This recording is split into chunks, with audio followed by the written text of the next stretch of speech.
So is there somebody that like either has a question or an opinion on something? Wow, that's little. Yeah. For like Kookaloo, where do you draw the line between like art project, like with the interviews and looking at photos, and between like product that you sell? Like, is it a free app, or do you charge for it, or? Yeah. Because it's not free to run either, right? Yeah. What a great question, because I hope I can give a answer that fits with it. Because we made it look as if it's exactly like one of the, I mean, like an attractive app. So it kind of looks similar to, like, let's say, eye candy games that you have on your phone. But it wasn't made through that reason. So with the, like, from the beginning on, because when I had this idea, I thought, like, how am I gonna make it? And I found a group of programmers that helped me out. Like, we did all the graphics and the interface and everything, and they did all the programming. And from the beginning on, we said, like, okay, this is probably not gonna be a project that will earn a lot, but let's try to make it so that it will at least, how should I say, cover the cost. So that's what we now trying to do. Yeah. So it might look like a typical app, but I guess, and maybe it is, but I guess with the story behind it, showing you a little bit of that it wasn't necessarily made to make money. Not that all apps necessarily all are made to make money, but it's very difficult in that industry because it is so expensive to produce something. So it's very difficult to make something in that area that doesn't have that kind of, how should I say, focus. Yeah. I don't know, was that, yeah? Okay. So why did you make it, and what's your ambition? Our ambition really was to try to make something that people would make look around again, and yeah. Would you like millions of people using it? What would you like to? What's your dream?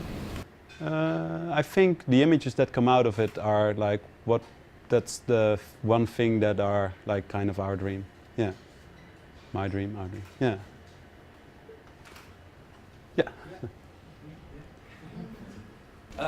Just wondering, just like Instagram, you know, communities like plays a really big part in what it is and it has become. So how do you see the community value around Kookaloo, and are we going to expect some offline Kookaloo tours or events? Or? Good question. Maybe Barbara brought an offline version.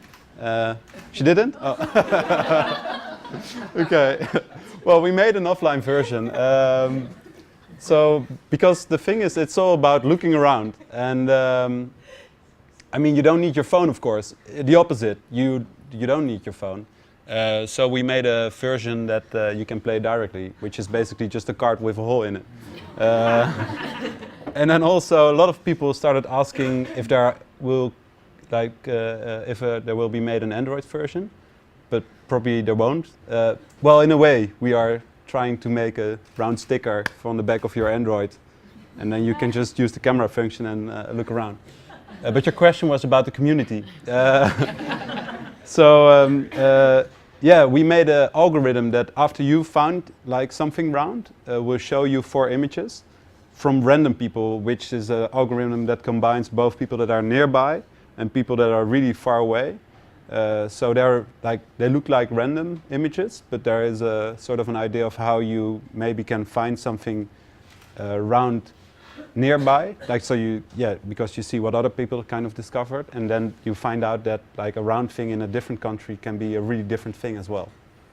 So it's kind of difficult to make community, but there is this sort of one chance to send out a message after you have thought like this is a cool image or like a nice founded thing. So it's difficult in that sense to create a community like together. Yeah.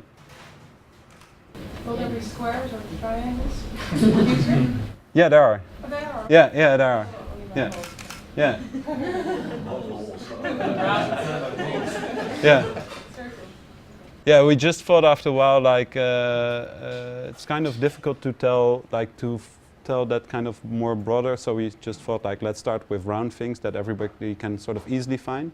But actually, the square and the triangle things are much cooler because you can find them when you sort of combine elements in your surroundings. Specifically, like, let's say, for instance, this together. I mean, this is an easy one, but no, I'm not gonna do this live. When you stand. Yeah, when I stand, maybe together with the screen, maybe together with something else that kind of cuts it into a square.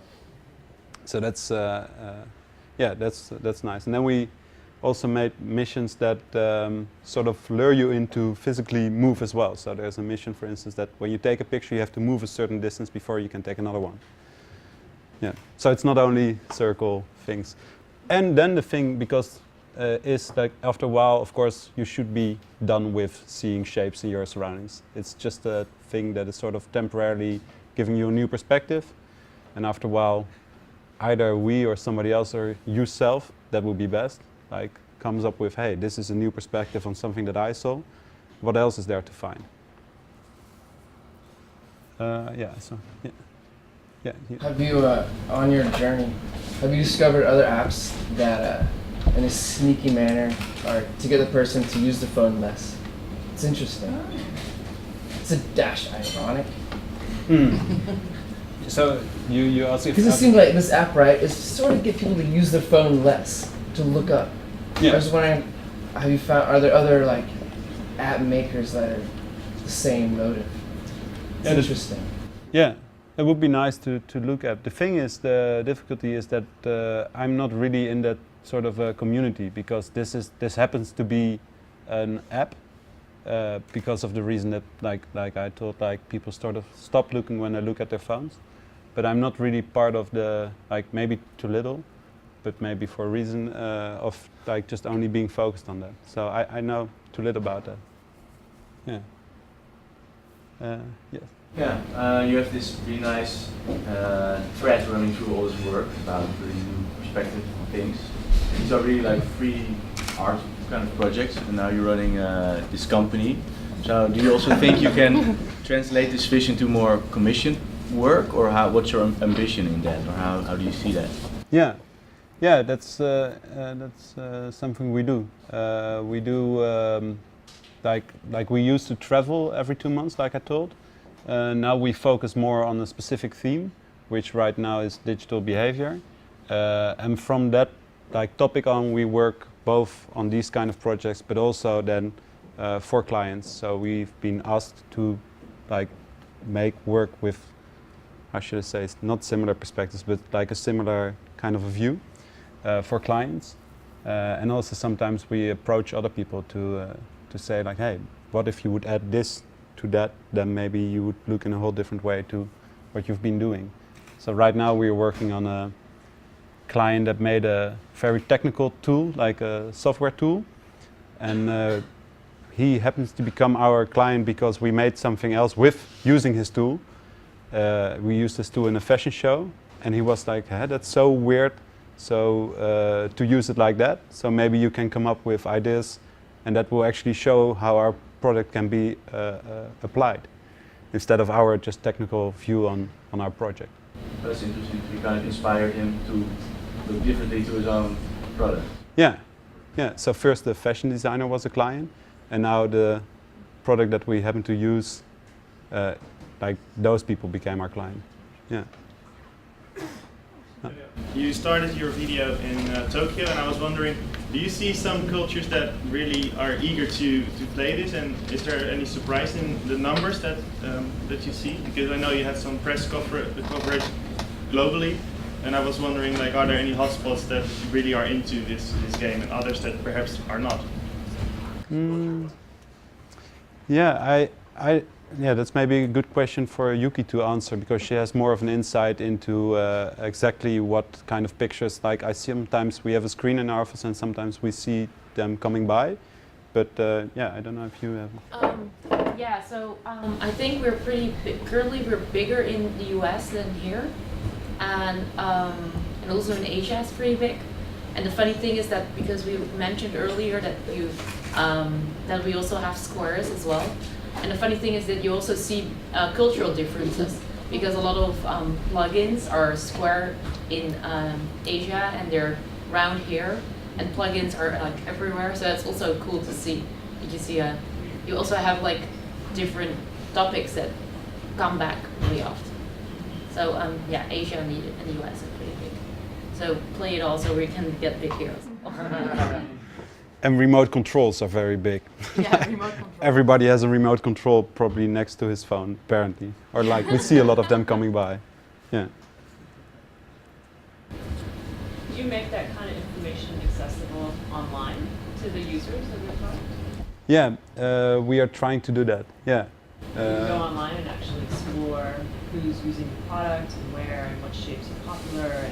And Yeah, we try to do that because it's so. I mean, like that's the yeah, and it also sort of is a research into more of a. That's not something that we were aware of in the beginning, but something that we kind of now start noticing that you do see these kind of elements coming back.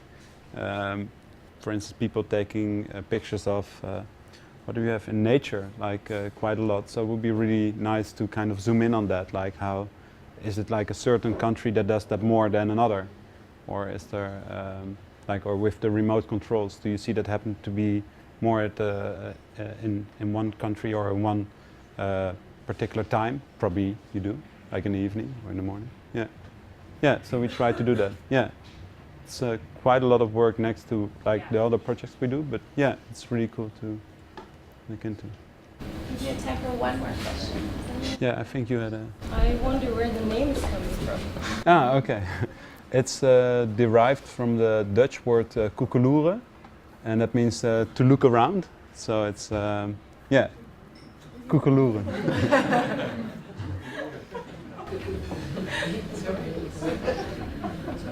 Subject or a verb? Verb. It is, yeah. Yeah. But we thought it would be, yeah, maybe we should have just called completely that, koekeloeren. Yeah.